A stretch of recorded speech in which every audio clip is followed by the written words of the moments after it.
So, I made a decision. And that decision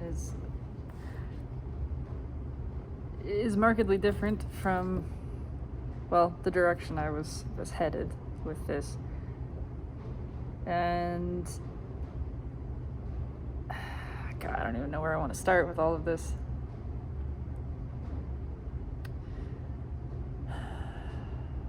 That decision has to do with, so I had a condo, have a condo with my ex-partner.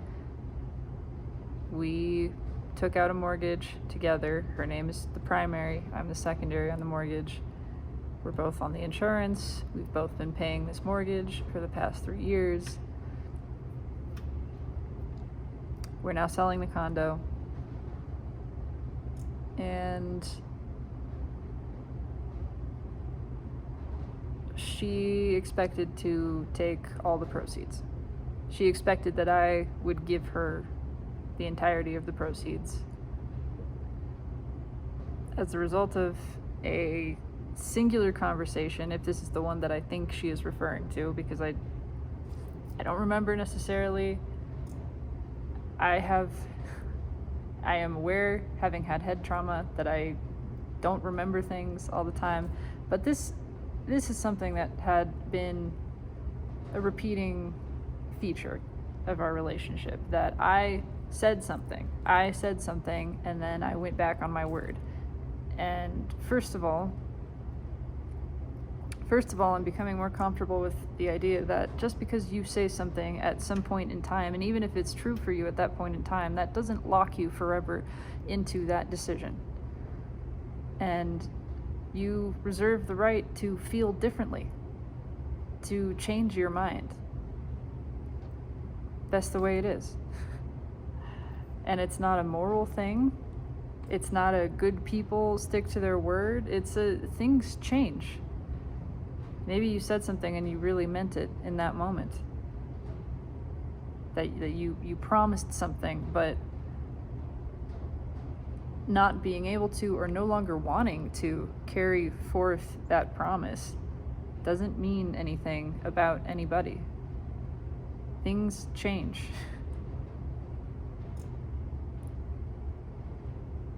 That's what's so amazing and wonderful about, and this is just the closest connection I have, being in a relationship with someone where I'm choosing every single day. It's a continuous, in the moment, present choice. It is saying, I want this. I am continuing to choose. I'm not promising anything. I'm staying right here in this moment and saying, I choose you because it feels good to me, because it feels so amazing. And no, I can't foresee, I don't see a future where that choosing wouldn't feel amazing, because the choosing of you is the choosing of myself, because loving you is loving myself, because I'm not loving you for your benefit. I'm loving you because it feels good to me, and because I enjoy doing what feels good to me, and this feels most highly good. There is nothing that feels better than this. And the more that I accept you, the more that I accept myself, and that feels good, and it feeds and fuels. And so there's none of this commitment. It's not a commitment. I feel that there are these two understandings of promise. And one is the commitment. One is the, well, whatever happens, I'm committing to it. And because I'm giving my word, because I'm signing my name on this paper, this contract, whatever, I'm committed. And I'll stick to it because I said that I would. That's commitment. Then there's devotion. Devotion is the continuous expression of joy in following a desire. I am devoted to this. Yes, you have my loyalty. You have me, my love, my participation, my presence, because I want to be here. Because it feels good to me. That's why I want to be here. Not because I'm fulfilling some moral duty. There's no obligation in it. This is my choice, and there's no expectation. Furthermore, I'm here because I want to be, and my satisfaction is fulfilled entirely in that. I don't need anything from you. I don't need anything to happen. I don't need anything to be a certain way. I don't need it to change or not change or anything. I am here because I want to be. That's my choice. That's my devotion. What I am putting forth, whatever I'm doing, whatever doing is expressing from my being in this moment, is for the joy of it. It's my choice. It's my power. I'm doing it because I want to. You owe me nothing. There's no owing here. There's no owing. There's no ownership. It's just, yeah, I'm doing this because I want to. And so it's self-fulfilled. I don't need anything to fulfill me, to feel good, to complete this circuit. It's self-completing. The following of my desire is pleasing to me. I am pleasing myself. That's it, and that's devotion. I am choosing to continue doing this because it feels good and because I want to continue feeling good.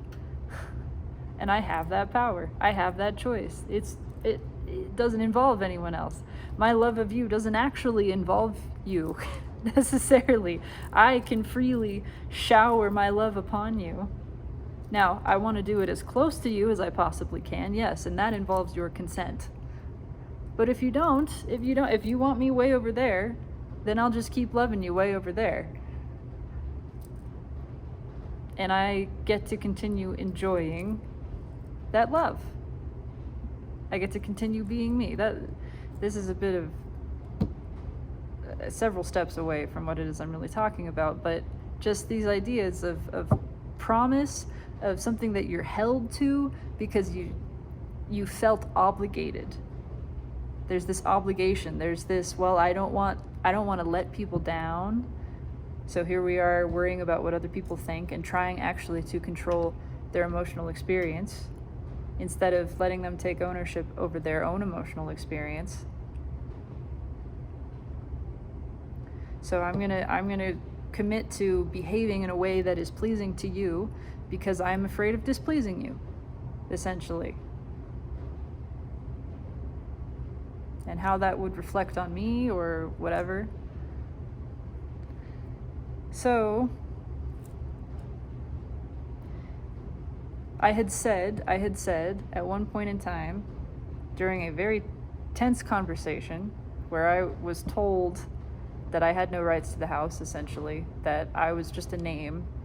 I was not legally attached to anything, that it wasn't my house, I wouldn't be involved in the selling, things like that. All of which are just not true statements. In the midst of that conversation, and under the impression that it was likely that there would be no proceeds, there would be no profit on the sale of this. And if there was, it wouldn't be very big. So during that conversation, under that impression, I agreed verbally, yes, take the proceeds. If there are proceeds, then take them, because just fine. I want out of this. I wanted the conflict to be over because I was so tremendously uncomfortable. And this is a pattern for myself of being really uncomfortable in situations of conflict, avoiding conflict, compromising myself in order to get out of a situation of conflict, things like that. That's a pattern for me.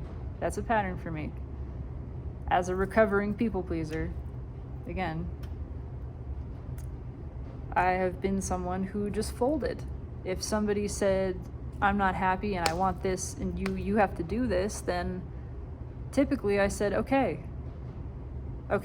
I just want this to stop. I just want this whole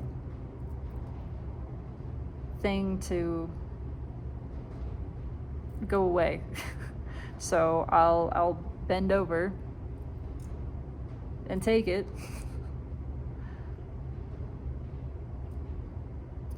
And that's been the established pattern for me.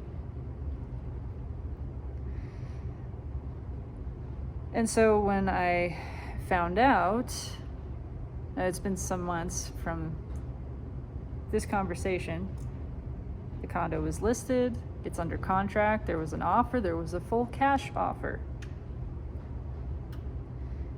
And now there's the idea that, oh, there might be some actual enough proceeds on this to more than cover, first of all, the return of my ex-partner's earnest money, which I wanted her to have. She put down $5,000 of earnest money. That was her money that she invested when we bought this house.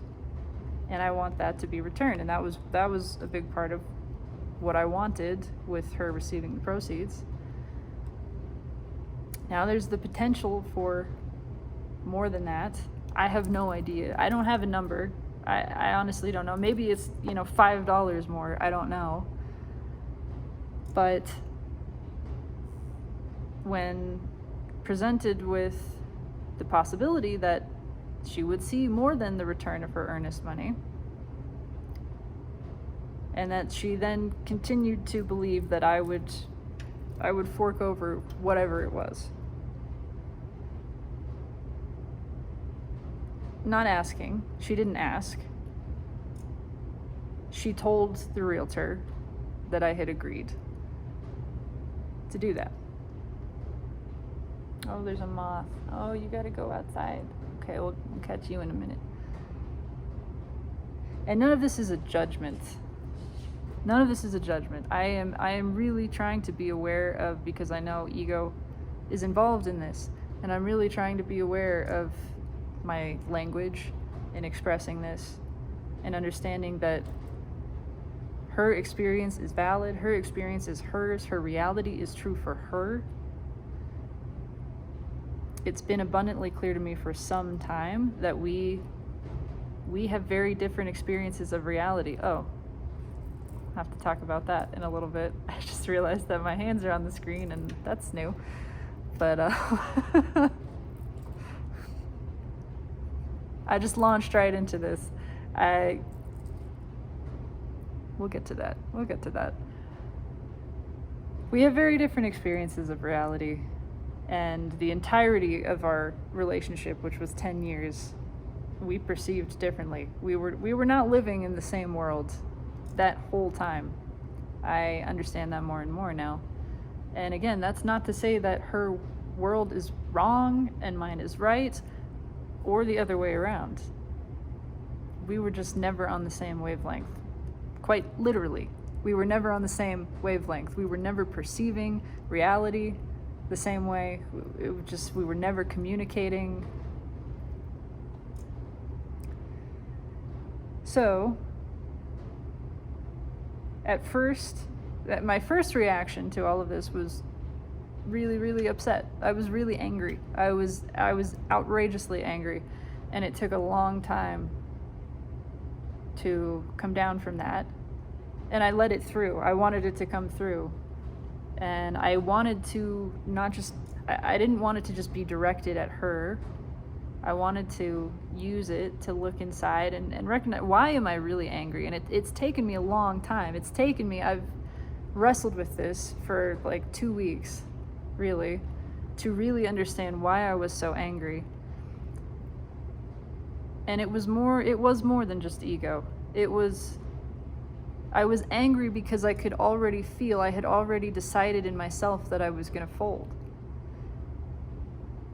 I was upset. I didn't feel that this was appropriate, essentially. I don't like that word. I wanted to see the portion of the proceeds that legally in the eyes of the law is granted to me. And there was the part that was upset that she would assume I would just, let go of all of it. And it triggered everything from past, and knowing that she would want me to prove that I was worthy. That's been a whole thing.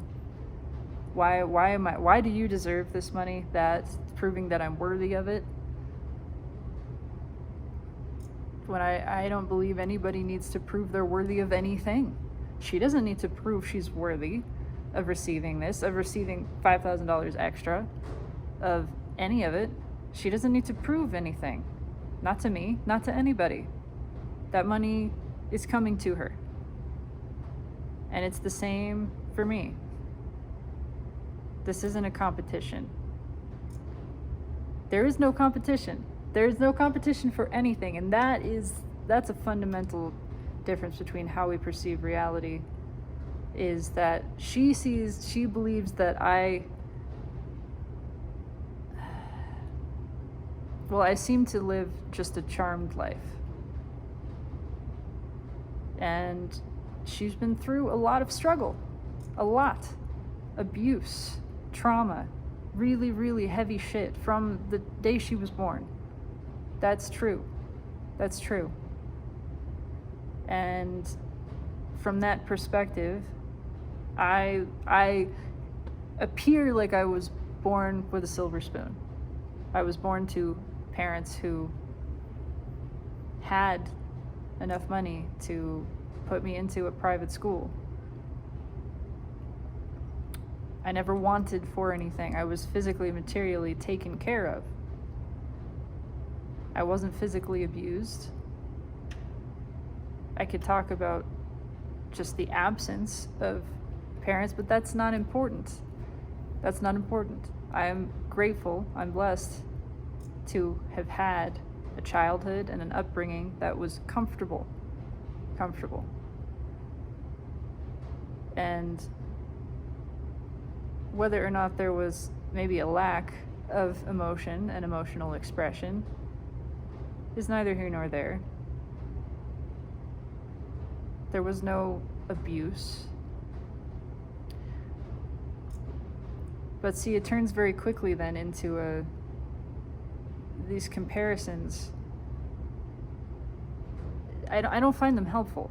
I don't find them helpful. Because it doesn't matter. And this is my belief. It doesn't matter what your upbringing is. My dad was the opposite. He was born very poor.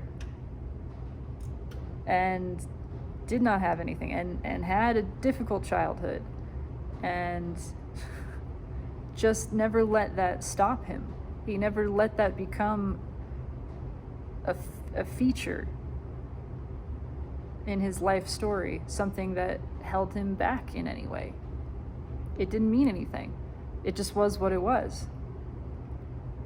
It happened that way, and he wasn't resentful about it. Or if he was, he worked through that or used it as fuel. I mean, at this point, he's a relaxed, overall, mostly relaxed, happy guy, and takes ownership over his own emotions and experience of them. All the comparison, it's not helping. It's not helping, and it's so hard. It's so hard not to compare. That's not what I want to do. I don't want to compare. What I want is to express examples that demonstrate your past does not dictate your future, and it doesn't dictate who you are or your experiences moving forward. It doesn't mean anything. It doesn't mean anything.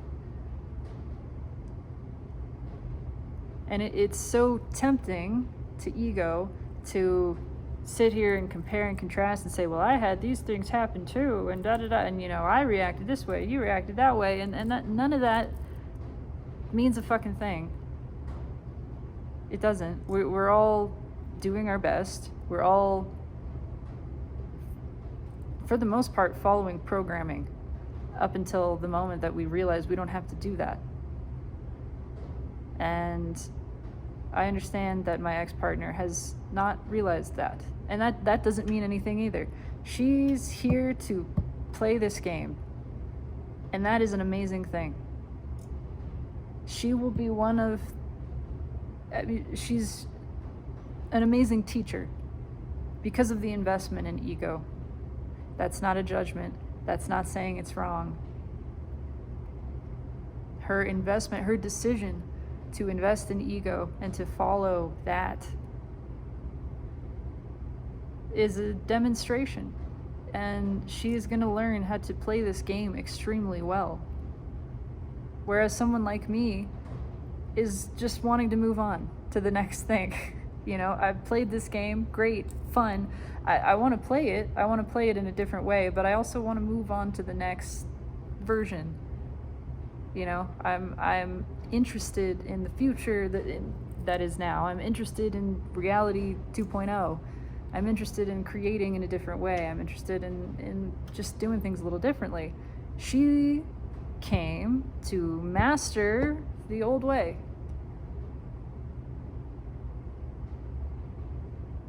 And that's her soul's choice.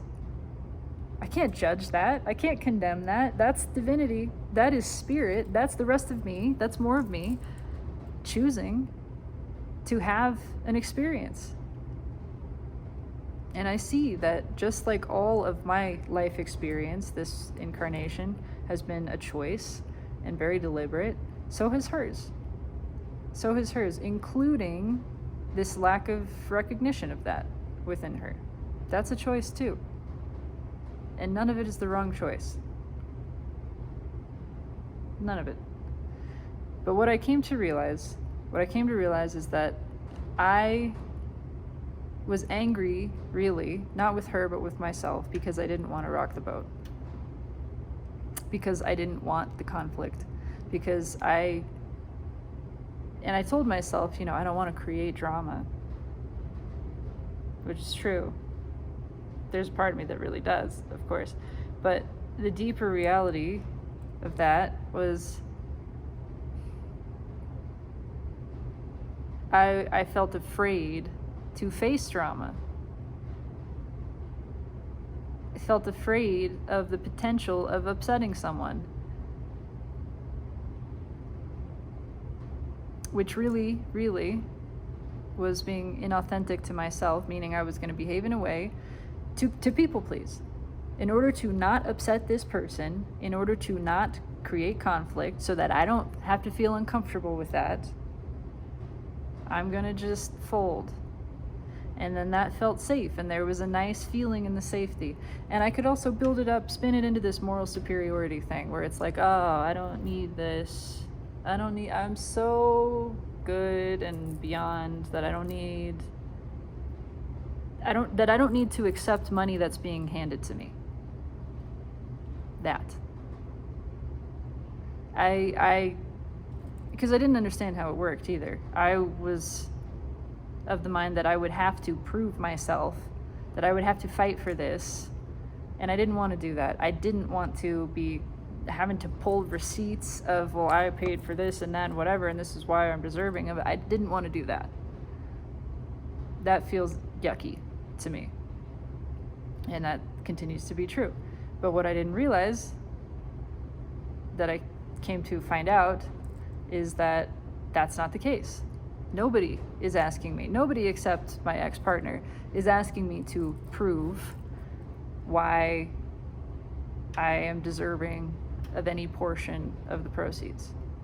The title company, the realtor, all of that just says, yes, your name's on the mortgage, you get half. That's how it works. Unless you sign something that says otherwise. But in every other case, your name is on the mortgage. Because of that, because your name is on the mortgage, you get half the proceeds. That's it. You don't have to demonstrate anything. You could have been a stay-at-home wife and never worked a day and never paid for anything. But your name's on the mortgage.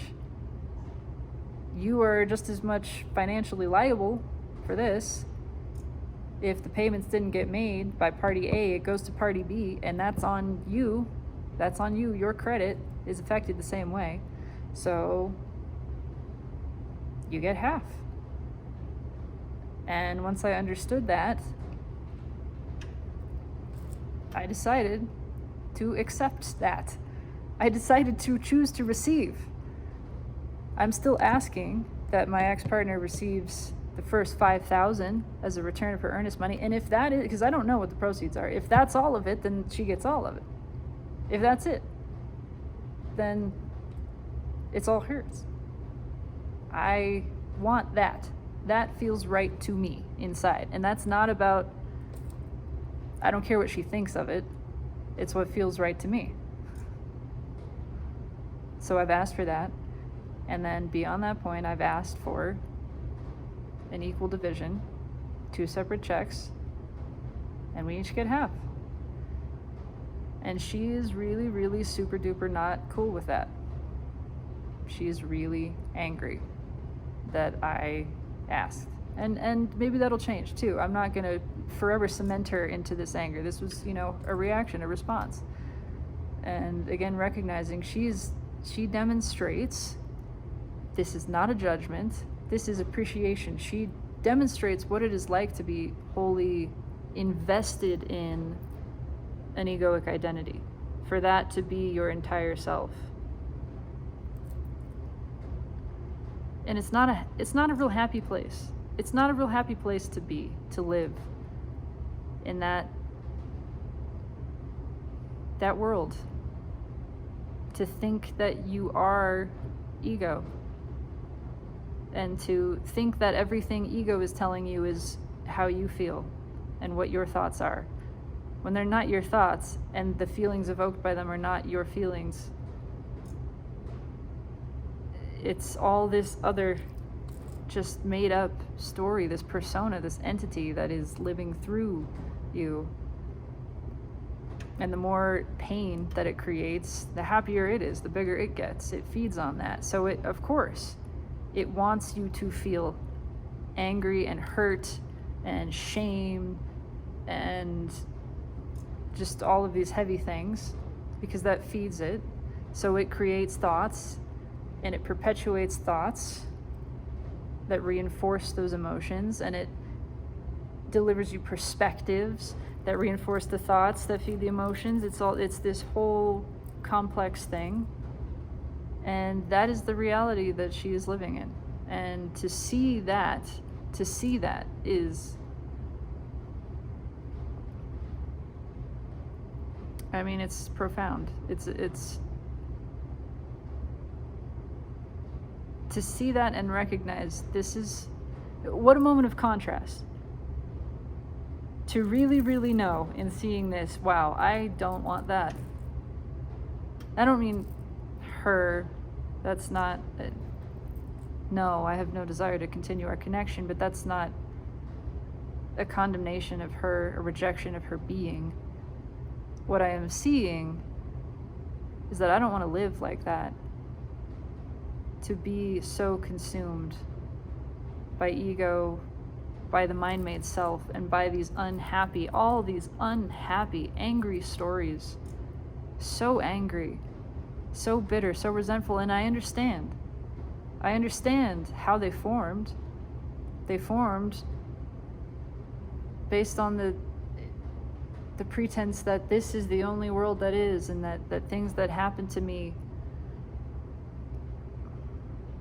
I don't know, shouldn't happen. There's a lot of that. This shouldn't be, this judgment of what is right and what is wrong and what should be and shouldn't be. And then when things are not the way I think they should be, it's deeply upsetting. I'm deeply disturbed. I can't take it. It's that level of upset. And there's a lot of lack. And it's challenging to come from an environment that was full of lack, full of that lack mindset, and to see outside of it, to remove yourself from that perspective, to recognize I don't have to believe this. This is a choice. I have a choice to believe in lack. And that when somebody else receives something, that's taking from me, because it's a finite pie. So for anybody to get a piece makes that pie smaller for the rest of us. That's how most of America operates. That's how most of the Western world operates. Most of the world in general. And what a scary, sad, lonely place that is, to be continuously perceiving lack. And then when people get things that you want, you feel like they're taking them from you. That's what it feels like. And it hurts. It's upsetting. And it ultimately pushes us to realize something different. Is this what I want to believe? Do I want to believe in a reality that is diminishing constantly, and a self that is diminishing? Do I want to believe in a competitive world? How does that feel? Do I want to? Not is it realistic? Chuck that shit out the window. I mean, how does that feel? You're believing something just because somebody else said, well, it's realistic. But it hurts. That belief hurts you. So why are you choosing to continue it? At a certain point, I have found, this is what's happened in my life, I can't carry on with those beliefs because they hurt too much. And if I want to stop hurting, then I have one choice, which is to start believing things that feel good, to start believing things that empower me, to start believing things that reinforce and generate a feeling of security and comfort and confidence and stability within myself. A stability that is unconditional, that doesn't require anything to be happening outside of me or people to be behaving in any certain way outside of me for me to feel safe and secure and comfortable in myself. I have the choice to believe that people are taking things from me, or to recognize, to believe that abundance is infinite, and the more that anyone receives, the more that all of us receive. So yes, get that money, get that love, get that car, that house, that career. Yes, receive those things that you want, that you actually desire, that you are desiring for the experience of and not for some status that you feel is imparted to you in the having of them. Things that you genuinely want. Receive those things. Feel the delight. Feel the pleasure. Feel the gratitude, the appreciation, the love. That is inviting more of it for everyone. And your receiving doesn't stop mine. It adds to it. So if I see that someone has received something that I want and I feel that tinge of jealousy, I know what it means.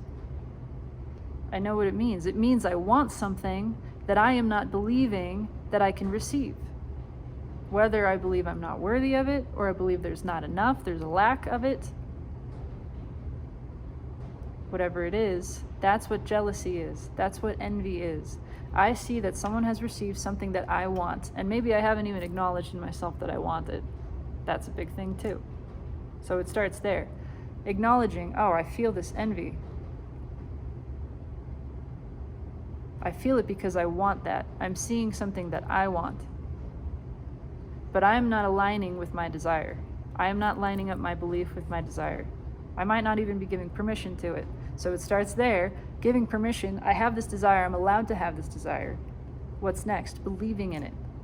Believing that my desire exists because it's already mine, because it's there for me. Nobody's stopping me from having it. My not having it in this physical moment of reality is not stopping me from having it right now. I'm not even talking about the future. It's easy to say, yeah, I could get it in the future. No, I have it right now. I have it now. This moment of jealousy, of seeing something that I want and feeling that uprising within me, that's showing me what I have that I am denying myself the experience of. I have it. I have the love. I have the money. I have the time, the freedom, the satisfaction. Whatever it is I think I'm looking for that when I see in somebody else makes me a little angry,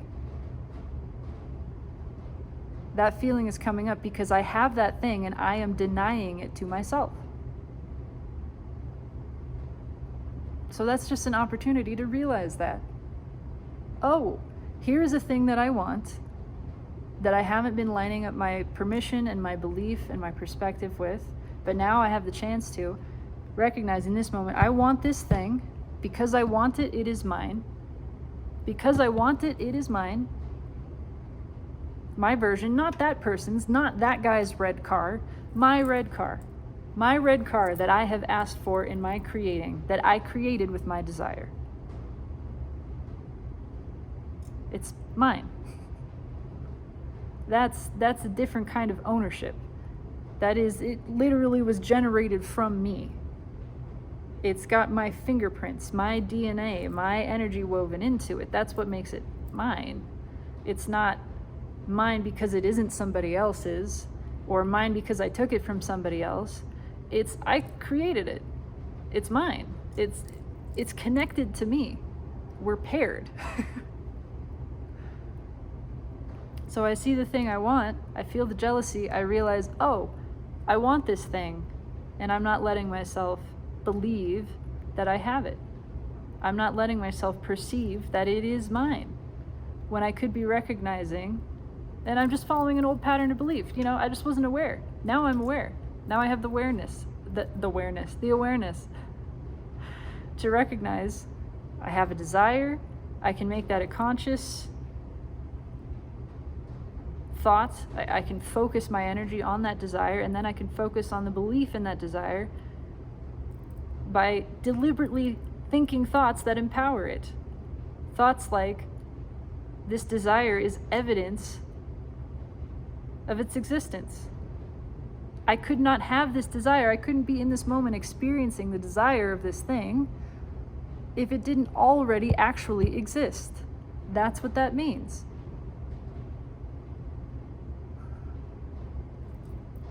Not only can the universe not deliver you a desire that it can't then make good on and fulfill, it can't deliver you a desire that it hasn't already fulfilled. That desire is evidence of its fulfillment. So now the feeling of jealousy just evaporates. It becomes excitement. I got nothing to be jealous of. Oh my God, thank you for showing me this thing that I want, that I have, that I now get to feel really excited about having and grateful for. And now I'm literally just living the experience of having that thing in this moment. Awesome. I just moved from jealous of a thing I thought I didn't have to grateful for the experience of having it. Like that. Nothing changed. Nothing outside of me changed. All of that was an internal process. And it can happen so fast. And now I'm feeling good. I'm feeling unconditionally good. And I'm appreciating, and the air smells sweeter, and the sky looks more blue, and suddenly everything just feels better because I'm letting it. I'm letting it. Because I'm now basking in appreciation for my unconditional love that I am receiving, that I am unconditionally loved, and I let myself receive it when I love unconditionally. I'm appreciating that I am taken care of, my well-being is assured, my abundance is absolute, and my worthiness is total and continuous. And I never have to prove it, I never have to do anything. It's only ever realizing I have a desire and then realizing that desire is fulfilled. That's it. That's it. So that went a whole other direction, but it wanted to come out because I am no longer playing the victim, and I'm no longer playing the bad guy. I mean, those are satisfying to various parts of me. I'm not going to deny that they are, and I'm not going to judge that they are either, in myself or anyone else. Those roles are satisfying. They're a lot of fun. There's a lot of interest there. That's what drama is. It's interesting. It sucks you in. There's nothing wrong with that. I'm just tired of it, and so the more that I can notice it in myself and deliberately put that down, the more satisfied I feel with that. And there will be more and more of that, I'm sure. But I was telling myself a story. I was becoming the good guy, while simultaneously being the victim. That's a pretty common role, right? I mean, we hear that all the time about good guys. I'm a good guy. Why don't girls like me? I'm not talking about guys specifically. It happens in everyone of every gender, but just, yeah, I'm the good person. Well, there you go. You're getting your reward. You're getting your reward. I just remembered, this just came into my brain. Jesus talking about, and I got this from Eckhart Tolle talking about it, but Jesus talking about people who give charity, give alms publicly, and they want to be seen doing it. And he says they're getting their reward right there. They think their reward is the kingdom of heaven, but this is their reward. This is the reward that they chose, to have the pat on the back of, hey, you're such a good guy. Good job, guy.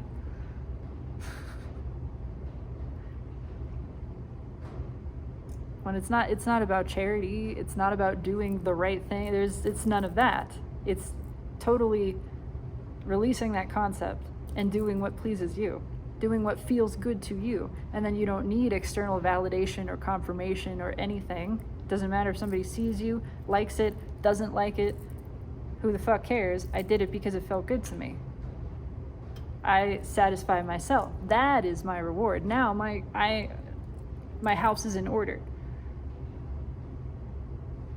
I am at peace with myself. I am satisfied in myself. I am in control of my own pleasure. Following my desire, what feels good. Detached from outcome, detached from any expectations, external events, behaviors, any of that. Totally irrelevant.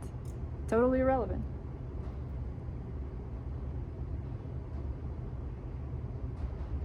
Recognizing that I have the power to ask and I have the power to receive. And I'm going to do that. Because everything is unlimited. Everything is free and open up to me. Not just me, all. Everything. Everything is I, self, same self.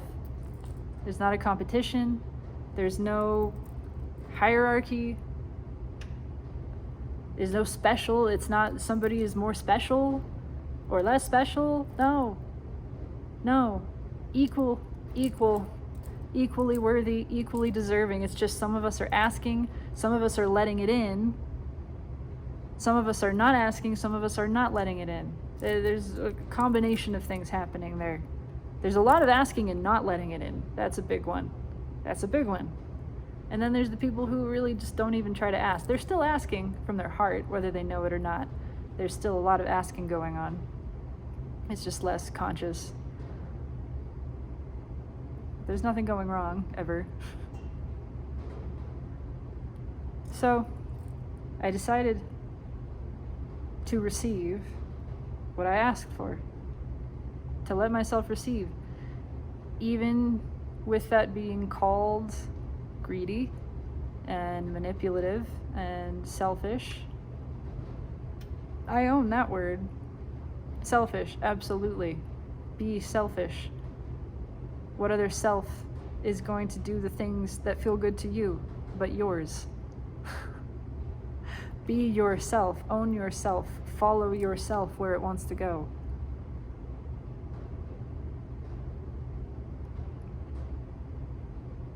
And recognize that your receiving is not stopping anyone else from receiving what they want.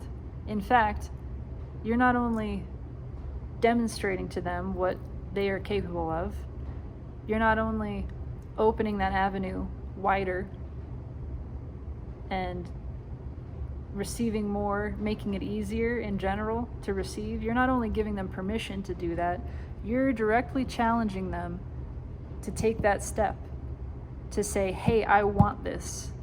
I want what you've got. And instead of being angry that you have it, I could choose to focus on my desire and my belief. I could choose to work on these thoughts. The reason this hurts is I see this and I go, I want it, but I don't have it. I can't have it. I don't deserve it. It's so impossible to get. So few people have that. There's all these branching thoughts that just immediately contradict the desire. But you don't have to follow those thoughts. You don't have to stop them either. You just don't have to follow them. You can recognize, hey, those thoughts don't feel good. And they're not really benefiting me in any way. They're not empowering. So I can just, first of all, let them go. I can just let them be. I don't have to do anything about them. I can just acknowledge that they're there and that they don't feel great. And maybe I could choose, maybe I could think a thought that's the opposite of this thought. If this thought hurts so bad, then what's the opposite? Because it's probably going to feel the opposite way. So if the thought, I want this but I can't have it, hurts, then how about the thought, I want this and I can absolutely have it? That's a pretty significant step. How about I want this and I do have it? I want this and it's mine. It takes some negotiation, to step from total disbelief into belief. That takes time. Which is why it's a good thing to start with just neutrality. You don't want to be positive all the time. That's exhausting. But just neutrality. I want this, and it's totally possible. How about we start there? It's totally possible that I have this thing. Okay, that's a good step. There's a lot less resistance to that. And then you just gradually build from there. And if you get yourself too far into a place of positivity where you're starting to not believe your own thoughts anymore, you dial it back. Okay. Let me step back again. I want this. Let me just focus on wanting this. I want this. It feels so good to want this. It feels so good to want this. I want it. I like wanting it. I don't even have to step into the realm of having it, not having it, receiving that. Just leave that part out of it. I want this. Just let yourself juice up the desire. I want this. It feels good to want. Maybe you can branch into the why. Why do I want it? Because of the way that it feels. And what does it feel like? It feels like freedom. It feels like freedom. It feels like sunshine on my skin. It feels like cool lemonade. It feels like not having to worry. So stability. It feels like security, comfort, confidence. I'm just going to flow in this place. I want it, and it feels good to want it. Why do I want it? Because it feels good. Just stay in right here. Just juice in that. You don't have to take it anywhere else. And you just let that go. And trust. You've done all the work right there. That is the vast majority of the work. And the rest of the work, if there's physical work to be done, will present itself to you. You don't have to go looking for it. You just remain open. It'll show up, and you'll do that thing. It'll just be easy. It'll just happen. Anyway, this went a whole other direction than I initially believed that it would, which is awesome. I like things just flowing where they're gonna flow. So I was gonna maybe discuss some things about narcissism and codependency and people pleasing. And first of all, how narcissism is not an insult. It's not a bad word. We all display narcissistic traits. That's ego. It's a survival mechanism. And it can go either way. It kind of splits down the middle, and it does a little bit of both. There's a little narcissism, there's a little people-pleasing. We get a dose of both. And both are survival mechanisms that are designed to keep the physical body alive while the spirit is asleep, essentially. But once you're awake, you no longer need that programming, and you recognize it's just a hindrance. It's not helping anything anymore. It got you where you were. That's amazing. Once you wake up, once you're driving the car, you don't need the autopilot anymore. The autopilot did the best it could, right? It was a little oversensitive here, and it's veering off because it thought there was a car and there wasn't. And then maybe it was undersensitive, and it like pushed its way through some people to get into traffic because it thought it needed to do that. Great. Thank you, autopilot. Thank you for doing exactly what you're designed to do, for getting us to this place where we've come back into awareness, we're conscious again, our hands are on the wheel, now we're driving the car, and we don't need the autopilot. We don't need the automatic brakes to be applied. We don't need cruise control. We're driving now. And it takes some time to teach the car and that programming that we don't need it to do the things it's done all this time. That's okay. It'll learn. That's okay. We just keep practicing.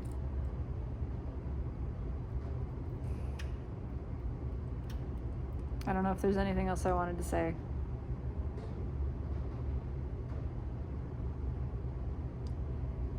Other than I am proud of myself for not avoiding conflict, for walking directly into it, and not engaging with it.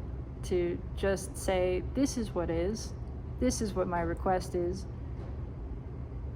I understand you have feelings, you're allowed to have feelings. This is my request. That's it. That's it. We're moving forward.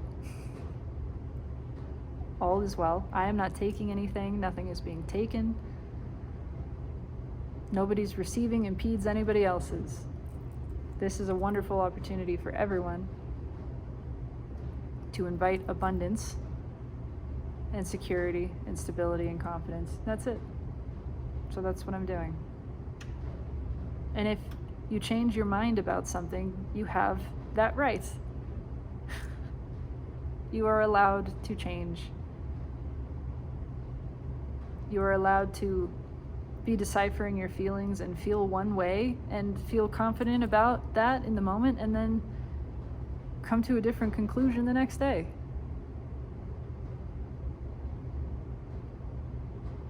That is more than okay.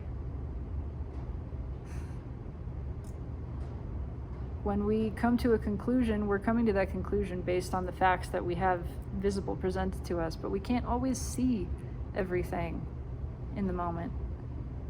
Sometimes it takes a little bit of space for that perspective to broaden and more things to come into awareness and see a bigger picture. And when we see that bigger picture, we go, oh, I had it totally backwards. I thought this was my conclusion based on this perspective and understanding, but now that my perspective and understanding has broadened, I have a different conclusion. And neither one is right or wrong. It's just, I'm moving from this place forward. And I'm going to keep doing that. That's it. That's it. I'm going to go get some food. I feel like I got engaged. That's kind of a random toss in at the end of it. If anybody is fucking watching this 52 minutes into my just ranting and rambling, that's a whole other discussion. But yeah, I am engaged now. Fucking ecstatically engaged. So it's all good. It's all so good. That's it. That's it. Have a beautiful evening. Trust in your abundance and your reception. Recognize that the receiving of anyone else does not impede yours, and vice versa.